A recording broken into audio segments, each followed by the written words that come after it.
said, I'm Steve, and that's my wife, Mary, and our kids just walked out. And basically, my heart is that people grow closer to Jesus. They come to know him in a very real way. Like, that's just who I am. That's my desire. And as I think about sharing our stories, I think about how, basically, why does it matter? And I'm sure Kim or someone else has talked about it, but I'm going to give you my vantage point where I'm coming from on this point.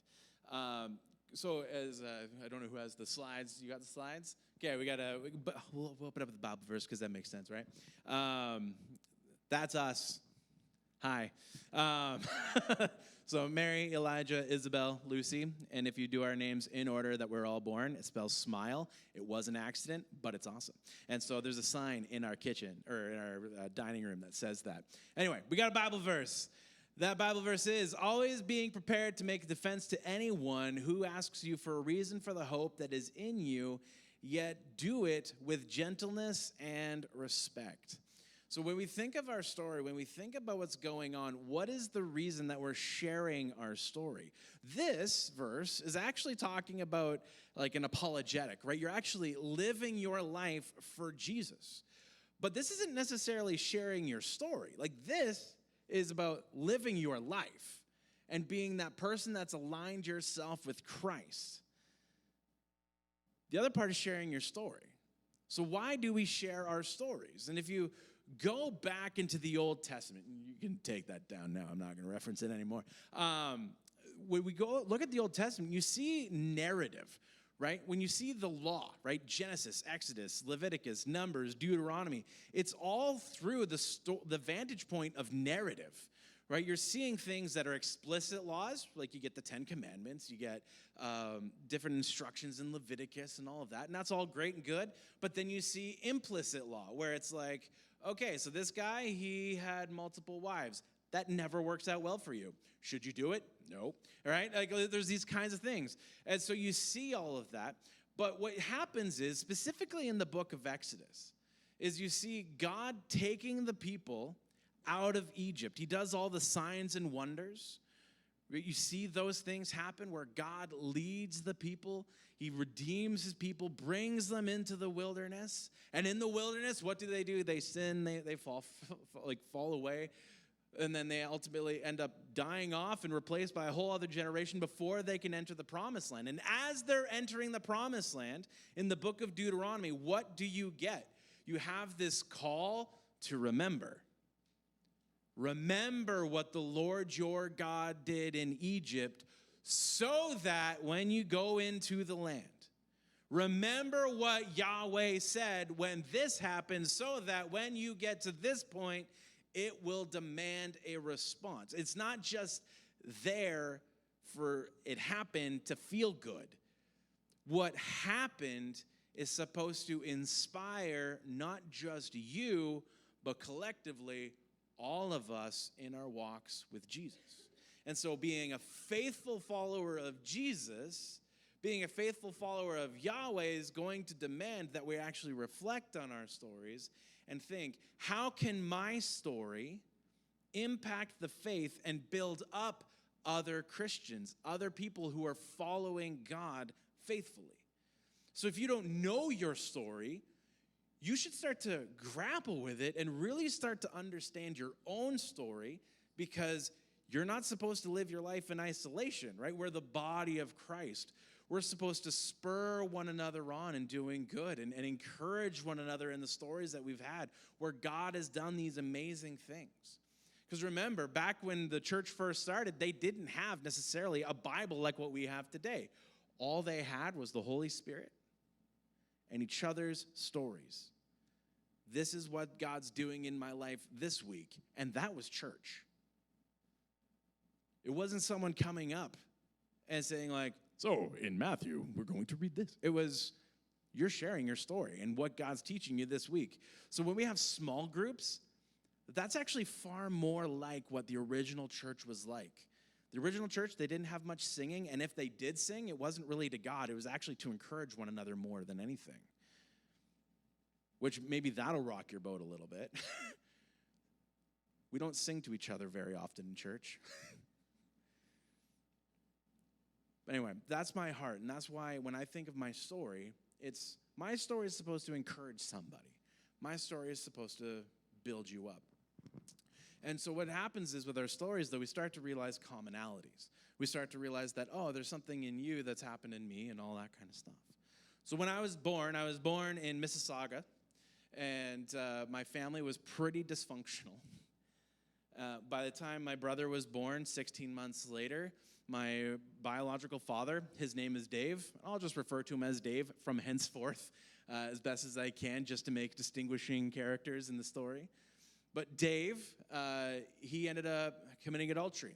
And so in my parents' own bed, so he would have had to, with the woman from work that he committed adultery with, walk past all of the toys, walk past all of the stuff in the house to get to the bedroom to do the deed, to which my mom caught him. And so that, and by the way, not a Christian home, okay? So it was not Christian. No one was Christian in our family. I was baptized as a baby into the Presbyterian church, but that was as far as it went. And so there was a divorce that took place. My mom moved us to Owen Sound, because that's where my grandparents had a cottage, and that's where they lived. And so we lived there for a few months. And what ended up happening was Dave ends up coming over and thinks, I'm going to see the kids. Anyone that's been through divorce situations that are like this, you know that doesn't work that way. You need to call and get approval ahead of time. He just showed up, demanded to see us. My grandpa was getting home just as he was trying to strangle my mom. And so my grandpa grabbed him by the scruff of his neck, kicked him out of the house, and made a promise that I am pretty sure he would have kept. If he ever saw him again, that would be the last time anyone saw him. And so then my mom, she wanted to get a fresh start. So just ignoring all the court orders, because those obviously didn't matter at this point, she just moved with us over to BC, into Victoria, where my aunt was living. My grandparents said that they're going to follow us. And so basically everyone had this fresh start in Victoria. So if you've ever been on the island, I grew up we first were in Langford, and then we were in Colwood, and then we were in Souk. So it's the whole southern tip there of the island. And while I was there, I remember when we were living in Colwood, living in my grandparents' basement. And so, because my grandparents live upstairs, we live downstairs. My grandpa, he allowed us to terrorize his backyard. He had his garden, which we were never allowed to touch, right? Because that was his garden. But what he really did like is when we got rabbits for my brother, because then he could use all the rabbit stuff for the garden. And so that worked out really well for him. And he's the one that built us like a big tree house and sandbox and all that kind of stuff. And my grandpa, he really functioned kind of like as my dad, but he never let me be his dad. He never, you know what I mean, right? He was never my dad. My uncle, kind of similar. He took me under his wing. He took me on fishing trips and all of that when I was a kid. And so when you caught your first fish on his boat, you had to kiss it. And so like I had to kiss the fish on his boat out on the ocean and having all that kind of fun growing up. But then there was still the domestic stuff at home. My mom was really insecure. My mom had no self-confidence. She went through a string of really bad boyfriends. There was one in particular that was hyper-abusive. And so he never did anything to me. But I remember one day we were just on a walk on the side of the road. And my brother, I mean, he was a bit annoying, not just in the brotherly sense, but like he pushed buttons. And he had no control. And it's because my mom didn't enforce discipline at all. And so this one day, this boyfriend grabs him by the coat and starts shaking him on the side of the road. And I just remember being like, this isn't good. This isn't helpful. I was like 5 or 6. And it was at that same age that was the last time that, as a kid, I saw Dave. He actually flew out to BC randomly. And that was the last time we saw him. He said hi. We met his daughter, and my half-sister, and his stepson. Met his wife. And that was the last time. He never called. He never paid child support. So there was like no financial backing. Like my grandparents obviously helped a lot.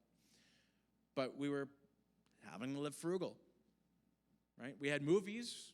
We had TV. My grandpa was the one that bought me my Sega Genesis, which was amazing, and I loved it. And so he would come downstairs, and we would play Sega together. I would go upstairs, and we would play Nintendo together. And, like, my grandpa was actually a bigger gamer than I've ever been, just for the record.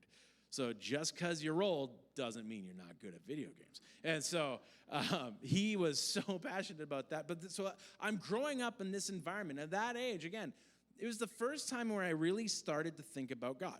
I was given this Bible by my aunt and uncle from Ontario on Dave's side from when I got christened or whatever in the baptized church, baptized as that baby. And I would read it once in a while, and it was like that graphic children's Bible where it had like all of the painting pictures and all that kind of stuff. And just like every other kid, I loved the Ark story. But the thing about that Ark story was it was all dark.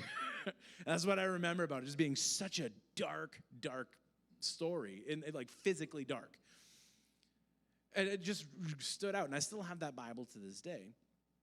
But I just remember like starting to ask questions, and then one day I'm in the bottom of the stairs. The kitchens and the living room are off to the left or right. My bedroom's off to the left, and the hallway to the bathroom's right in front of me, and my mom's standing right there. I don't know why we were both standing there, but I remember I was also like half climbing up the door frame, doing that whole kid thing, and I'm like halfway up, and I jumped down, and my mom's just standing there like, what are you doing? And I said, Mom, who's Jesus? She had no idea how to respond to that question. She's like, Son of God? And I was like, okay. And I was just happy with that answer, and we just kept on going on with the day. We didn't go to church or anything, but I was always like very spiritually aware. I don't know how else to describe it than that, but like I had a heart for God. I didn't know him at all. But there was a hunger. And it wasn't like in my family. No one went to church. Right? Like my grandma, she was like hardcore nominal French Catholic, right? So like my grandpa, whenever he would swear, it was always the French swear words. He wouldn't swear in the English ones. And my grandma, she would just be like, oh, you got to pay penance and all this kind of stuff. And like, she didn't even know what that means. She still doesn't know what any of that means. But it was always fun to try and get her to say TH words because the French people can't, right? We lived on a street called Trethuy. She would always say, Trethuy. The best part was her name is Teresa. So we would say, Teresa. And she's like, Teresa. We're saying, say Trethuy. Trethuy. Anyway. So we would just like work with her and it never happened. But I started to ask questions and all this kind of stuff. One of my favorite movies at that time, because, I mean, I had a pretty broad male influence in my life because of the movies we watched, right? I had Jean-Claude Van Damme, Steven Seagal, Chuck Norris. Like those are the movies as a family we would watch. And on my own, it was Transformers and Turtles and all this stuff. So, like, my male influence came from those things. And when I think about those times, I'm like that's where, like, honestly, like, specifically watching those cartoons, and oftentimes, like, we harp on the cartoons of the day for good reason, but back then, cartoons actually had some value. They would actually teach you nobility. They would actually teach you what is honor. It would stand up for what is good, stand up for what is right, have a sense of real justice. And so, like, that's where all of that came out of for me, and I was just like, okay, so all of this is happening while, like, our family's kind of falling apart and there's bad things going on. My mom's got abusive boyfriends and all of this. And then there's basically another fresh start that comes out about a few years later. And my mom and us, we all moved from Colwood to Souk. And so I go to this new school and meet this kid. His name is Andrew. And I go to Andrew's church one time because we did a sleepover. And this church was called Souk Pentecostal Church. And if you've ever been there, you'll know what I'm going to be talking about. It was like a very shab, put together kind of church. Like, it wasn't like this. Like, this is nice. There was like posts and beams in the middle, and that's where like the balcony was, if there was a balcony. Like, it was a really tiny, like more storage than a balcony, if you know what I mean. And I don't remember the music because we were really shuffled off right away into the kids' church. And so now this is my first experience in church. And I'm like, okay, what is this? And so I'm going in, and I know some of the stories from the Bible because, like I said, I have that kid's Bible, and I'd flip through it and look at the pictures and read what I could. And the teacher was in there, and she starts asking questions. So then I'm like, I'm here. I've read the Bible once or twice. I'll give some answers, right? All I remember was, I don't remember the question. I remember giving the response. I don't remember what my response was. I just remember I responded. And then she kicked me out of the room, this is grade 4, and closed the door, and then talked about me. Like, all I know is that's what happened. I don't know what was said. I remember there was like the fishnets on the walls. I remember the leaves. And I remember being like, this is so awkward and weird. And going back in the room and being like, okay, whatever. And then, a couple years later, my mom starts dating this guy. His name is Randy. And Randy, he goes to church. And I was like, oh, okay. And he was different. He never did any sleepovers with my mom. I was like, that's kind of weird. Why would you do that? Found out later why. But the big thing was, he was different. And so one time, he let me sleep over at his house because he also had kids. And so I was hanging out with Chris and John and Teddy the cat. And Teddy, what we would do, because he was one of those like big fluff balls, John would run over and grab him by the tail and just like spin him around 100 times and then let him go. And the cat would be like super dizzy and run into something. And then the next morning we went to church. And this church, it was different. They had and I was like picturing like Simpsons when I went to church. And I'm like Reverend Lovejoy up there and be like, good morning, everyone today. And no, it was like lively. There was like music. They had a drummer. They had guitars. And I was like, what is this? And then went home, and that was kind of like my last church experience for several years. But the one thing I did have was, like I said, back in that time watching movies, was Angels in the Outfield. That was like my one reference for prayer, by the way. So when grade 6 happens, Randy and my mom, they get married, so now I call him Dad. Okay, so when I say my dad, that's who I'm talking about. I'm getting bullied brutally all year long. And it was about probably April-ish where it just turned a point where, like, literally, we had the teacher. We had a substitute teacher this day, which is why it went down the way that it did. But he's pitching. We're at the baseball diamond, and I'm at bat. One of the kids at second base, his name is Richard. He distracts the teacher, so then Tim can stand up, knock me down, trip me, and then I have to get back up, and teacher turns around, and he's like, what are you doing? I was like, just ignore it, whatever. But it kept happening all throughout the game. I got so mad that I just left the ball diamond, ran back to the school, got my bike, and started the ride home. And wouldn't you know, on the way home, that's when a fly flies into my eye and gets stuck there as I'm crying and I'm trying to like sort through this, and I'm just wanting to die. I didn't know how I was going to commit suicide, but I knew I wanted to die. I knew it. I was at that breaking point. And so I'm on my bed. I get home, and I'm just crying. And my mom comes home, and then she does, like, the mom thing where she's like, what's going on? And I'm like, this happened, blah, blah, blah. So then she's like, we're going to the school. It's like, no, you can't go to the school. It's just going to make it worse.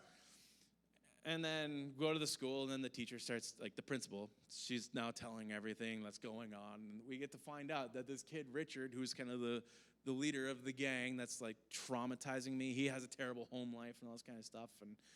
And you find out that because it's school, they can't do anything about it, and they're not going to do anything about it. So you just kind of got to push through. But that night I was like, okay, God, if you're real, because this is my reference for prayer, God, if you're real, let the angels win the pennant. That's what the kid prayed. They said, God, if you're real, get me out of here. My dad, he worked for Corrections Canada. He worked at the prison on the island. Got a job offer to go to Abbotsford, BC that month. So grade 7 started a fresh start in BC. And then go to church. for the first time 2 years later, and I hated it. It was one of those big, fancy churches. They call it a flagship church. It was called CLA. There's even movies that are made about this church. Not good. And but I didn't know why the drummer was in a box. I thought that was an insulting thing to do. Like, he was in a soundproof box. I was like, that's wrong. How do these people know these songs? Like, how does anyone know the words? And no one was friendly, right? Like, most churches think like, oh, we're a friendly church. Yes, to one another. But are you really friendly when there's someone new? Because what does that mean, right? Do you actually like go up and be like, hey, how's it going? And then sit with them? Or do you go back to your normal spot, right? There are those questions. 2 months later, we start going, 2 months later, we go to this new church. And it was inside an elementary school, or a high school gym. There was about 100 people, and it was called a church plant. They called it Christian Life Community Church, and I was like, what is this? I hate church. I never want to go back. The lead pastor, he comes out of the gym, and as we walk into the doors of this school, and he says, hi, I'm Jim.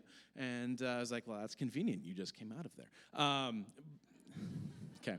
And then he's like, so I'm Jim, and he introduces us. And he's like, have you met Jeremy? I'm like, who's Jeremy? He's like, he's our youth pastor. I'm like, what's a youth pastor? I had no idea about any of this stuff.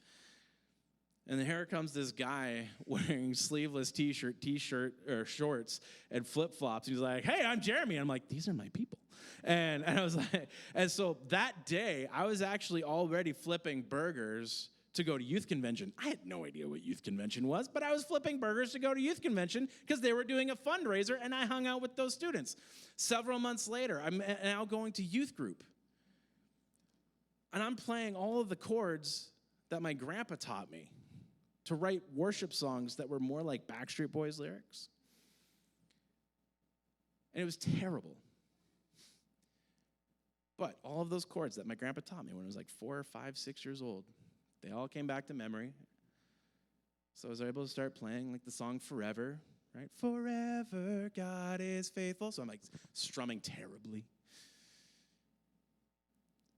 But I'm like writing songs for Jesus. I haven't given my life to him yet. I'm in youth group, and I'm playing these songs that I've written for Jesus. May 19th, 9:45 p.m. that year. There's this guy, David Nasser, he's preaching, and he starts sharing his story. And he's like, hey, this is what God took me through. And his story was very, very similar to mine. And I was like, oh, his story is similar to my story. Maybe God has a similar plan for all of us.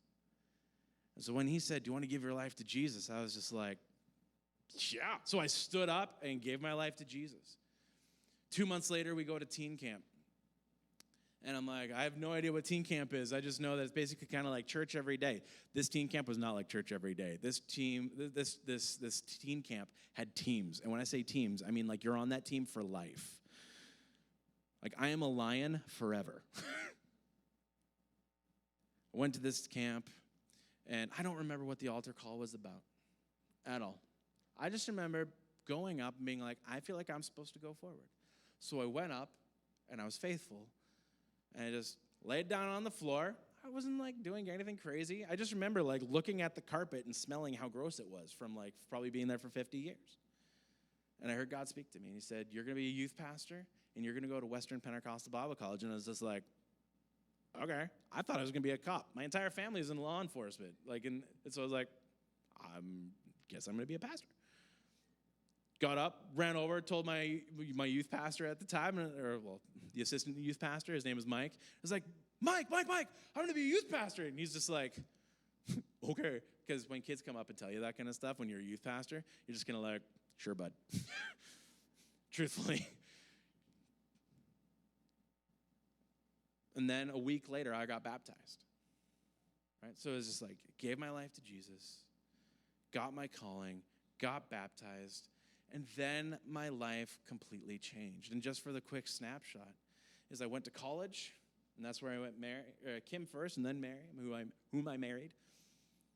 And then went to a terrible church in BC as a what's the word I'm looking for? We all worked together there. And anyway, I was doing a youth group, and the leadership was terrible, but the youth group was amazing. Kids were coming in, giving their lives to Jesus. And then went to another terrible church where the lead pastor there had tons of problems. Proposed to marry. My own problems really start to develop. Call off our wedding because I don't want to bring that kind of junk. And if you're a dude, you know what I'm talking about. I didn't want to bring that in my marriage, so I postponed it. Because we need to be faithful. Not just to God, but to our spouses. So got that taken care of. We got married, went to Sarnia, because she ended up moving to Sarnia, and God told me to pursue her, so I did. And then I went to a place called Listowel.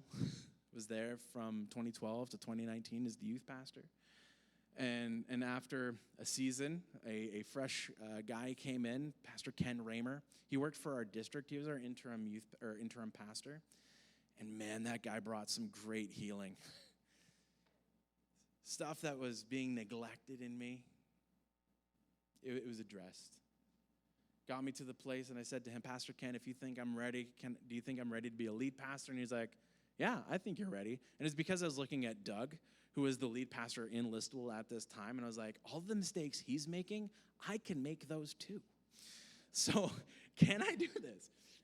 And sure enough, go to Lucan. And this is where, like Kim was talking about the church merger. And one of the things that I think is important is, I'm not telling you guys merge with anybody, don't by any means. But are you willing to look at your life and inspect and evaluate? Right? Like, God, you placed me here. Am I willing to do what you want me to do?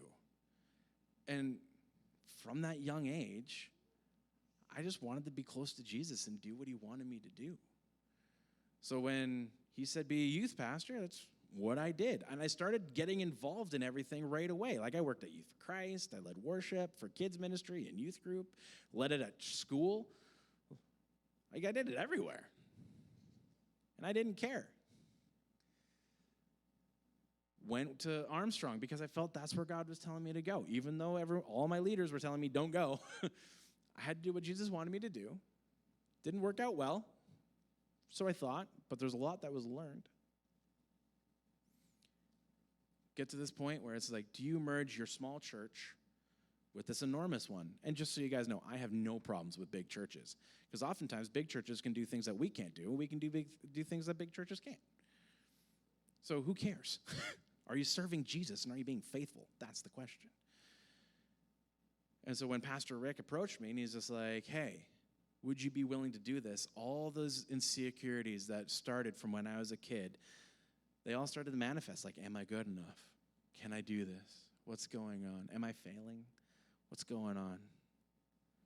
When we get called to do different things, those insecurities and thinking of our story, all those insecure moments, those are going to be the things that we go to. But when we look forward and look past as what God has done, that's what's going to inspire what comes next. And so the question is, where are you at right now? Like, what are you going to do with that? When you think of your story, when you think of what God's called you to, and what is God calling you to now, if anything, is that going to influence where you go next? Or is it going to be all the anxieties and fears and the mess-ups? Or are you going to remember how the Lord your God brought you out of Egypt? Because one day, as it says in Revelation, right, there's something that's going to take place. And there's power in our story. And I heard a loud voice in heaven saying, now the salvation and the power and the kingdom of our God and the authority of his Christ have come. For the accuser of our brothers has been thrown down, who accuses them day and night before God. And is there another one? And they have conquered him, how? By the blood of the Lamb and by the word of their... You're going to conquer by sharing. Because your faith is going to encourage. It's going to build up. It's going to equip the church to do what it's been called to do. So get to know your story and be faithful. I'm going to pray, and then, Kim, you can go however you want to go. Father, I thank you so much for this day. I thank you for this opportunity. And Lord, I do ask that my story would be an encouragement to someone here today, that if there's someone that's been struggling, maybe it's in the past they were struggling, that, Lord, they would know that in Egypt the people cried out, and God, you heard them. And then you took them on this journey where it was tumultuous. There were some cool things that happened, but there was also some very real struggle. But you call us to remember the things that you did, the things that you accomplished. So may we remember, and maybe we be encouraged by the words that we share. Father, I ask a blessing over this church, that you would do great and mighty things, that you would equip and empower them, and that they would be bold before you, that, Lord, their lives would be a way where they're the apologetic, that they're the reason for the faith that they have, that, Lord, the way they're living, it would just point everyone towards Jesus. But when it comes to their stories, that they would share with one another faithfully. Not being afraid, because, Lord, we know that being faithful means to align ourselves with you. And that takes practice. And that as we share, we'll grow closer and closer to you, because it's going to demand more faithfulness. So again, bless Pastor Rob, and bless Pastor Kim as they lead this church. We love you, Jesus. We thank you for all you're doing and all you've done and all you're going to do. Amen.